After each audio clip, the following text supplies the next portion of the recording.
Hi hi everyone, thank you. నమస్కారం అండి అందరికీ. నిన్న ఒక ఆలోచన విధానాన్ని గురించి ఎలా స్పష్టంగా చెప్పాలి, ఎలా చెప్పుకుంటే మనకు ఒక ఉన్నత స్థాయికి ఉన్నతంగా ఎదగడానికి దోహదపడుతుందో అనేది మనం నిన్నటి వీడియోలో తెలుసుకున్నాం.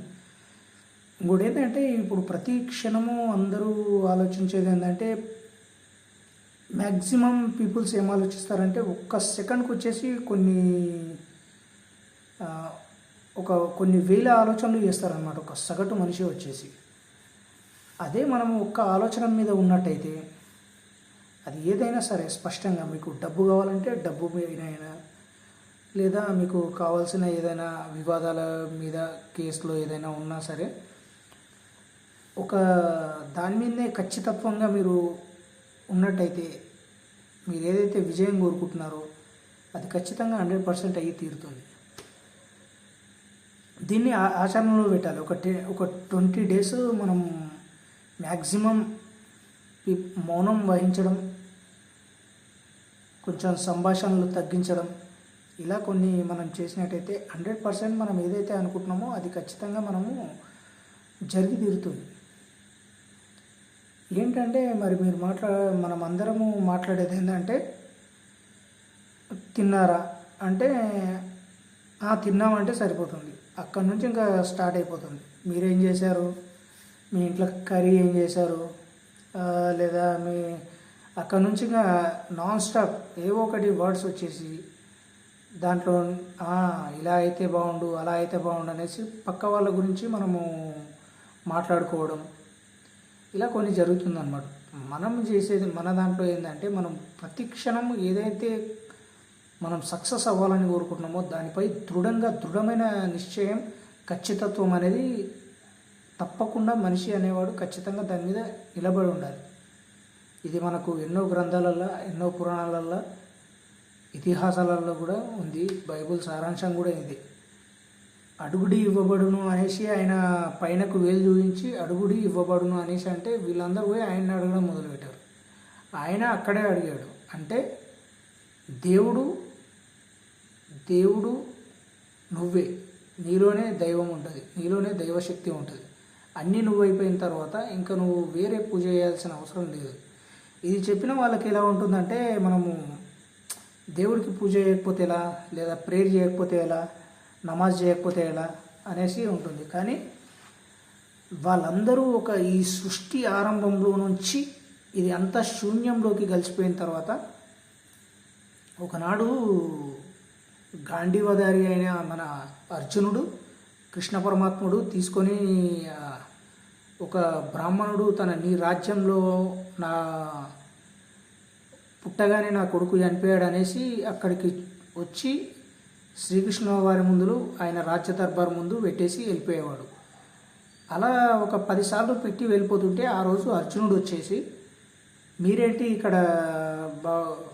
బ్రాహ్మణోత్తమ, నేను మీ కొడుకుని నేను రక్షిస్తాను, ఖచ్చితంగా నేను కాపాడుతాను అనేసి, నేను కాపాడకపోతే నేను గాంధీవంతో సహా సజీవ దహనం అయిపోతాను అనేసి కృష్ణుడి ముందు శపథం చేశాడు అర్జునుడు.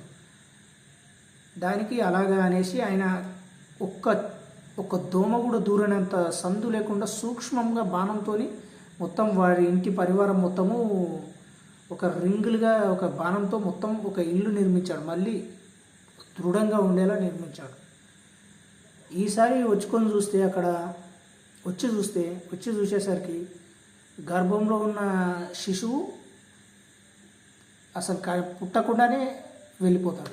ఇదెక్కడి పాయా అనేసి కృష్ణుడి దగ్గరికి వెళ్ళి తలదించుకొని అర్జునుడు, ఇవన్నీ ఇంకా పెద్ద స్టోరీ, తలదించుకొని వెళ్ళి, ఆహా ఎంత ఎంత ఎంత అపార్థం అయిపోయింది బావా అనేసి తన ముందల చేసుకొని ఇంకా గాంధీవంతో సజీవ దహనం అవుదామనేసి వెళ్ళిపోయే లోపు కృష్ణుడు వచ్చి, ఆగు అర్జున అనేసి తన గుర్రం మీద, అంటే ఆకాశంలో ఎగిరే రెక్కల గుర్రం మీద, రథం మీద వెనక కూర్చుండబెట్టుకొని సారథి నడిపించుకుంటూ ఇంకా ముందుకు బయలుదేరుతాడు మన కృష్ణుడు. అలా ఎంతో చిమ్మని చీకట్లో వెళ్తూ ఉండగా వెంటనే ఒక అనంతమైన ఒక శూన్యం కనిపిస్తుంది. ఆ శూన్యంలో నుంచి అచ్చం కృష్ణుడు ఆపాదహస్తహం అంటే కృష్ణుడి అవతారం మొత్తం ఎన్ని అవతారాలు ఉన్నాయో వాటికి అన్నిటికీ భిన్నంగా ఒక శూన్యం అనే స్థితి కనిపిస్తుంది. అక్కడ ఉంటుందన్నమాట అసలైన మన శూన్య స్థితి అనేది అక్కడి నుంచి మొదలవుతుంది. నువ్వు ధ్యానం చేయగా చేయగా చేయగా చేయగా ఏమవుతుందంటే ఇలాంటి అద్భుతాలు ఎన్నో జరుగుతుంటాయి. అక్కడ అర్జునుడు చేసింది ఏంది, అక్కడ శూన్యం అంటే ఏంటిది, నువ్వు ఎప్పుడైతే కళ్ళు రెండు మూసుకొని నీ లోపలికి నువ్వు ఎప్పుడైతే ప్రవేశిస్తావో ఆటోమేటిక్గా దైవం ఎక్కడున్నాడు, దేవుడు ఎక్కడున్నాడు అనేది మీకే స్పష్టంగా గోచరించడం జరుగుతుంది. ఇవన్నీ ఎందుకు చెప్పుకుంటూ వస్తున్నానంటే, ఈ పురాణాల ప్రకారం ఇవన్నీ ఎందుకు చెప్పుకుంటూ వస్తున్నానంటే, మనం చేసే దాంట్లో ఖచ్చితత్వం ఉండాలి, క్లారిటీ ఉండాలి, నిజాయితీ ఉండాలి, ఎవరిని ఇబ్బంది పెట్టకూడదు, పక్కవాడికి ఇబ్బంది పెట్టొద్దు, ప్రకృతికి ఇబ్బంది పెట్టొద్దు. ఇలా ఉంటే నీ జీవితంలో అన్ని హ్యాపీనెస్ అనేది ఆటోమేటిక్గా నీకే అలవరుచుకోవడం జరుగుతుంది. అంటే వీలైనంత మటుకు మౌనం వహించాలి, సాధ్యమైనంత మటుకు నెగిటివ్ థాట్స్ అనేది మైండ్కి రానివ్వకుండా పాజిటివ్ మాత్రమే మాట్లాడాలి. పాజిటివ్ ఎలా మాట్లాడాలి అంటే, నువ్వు తిన్నావా అంటే తిన్నా, లేదు నేను తినలేదు, ఇంకా పప్పు చేయలేదు, కూర చేయలేదు, ఇవన్నీ అవసరం లేదు. ఇంకా మనం ఏదైతే మనము ఒక్క మాటలో మనం సమాధానం చెప్పేలా ఉండాలి. అది ఇంకా ప్రతి క్షణము మనము ఇలాంటి కంటెంట్తో ఇలాంటి సబ్జెక్టుతో మళ్ళీ మేము ముందుకు నేను వస్తాను.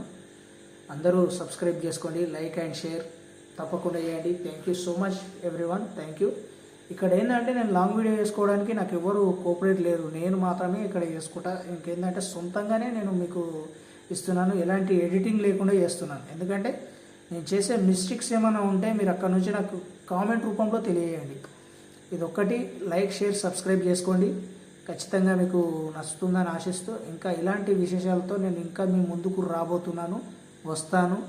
ఇంకా బాయ్ అందరికీ, థ్యాంక్ యూ సో మచ్.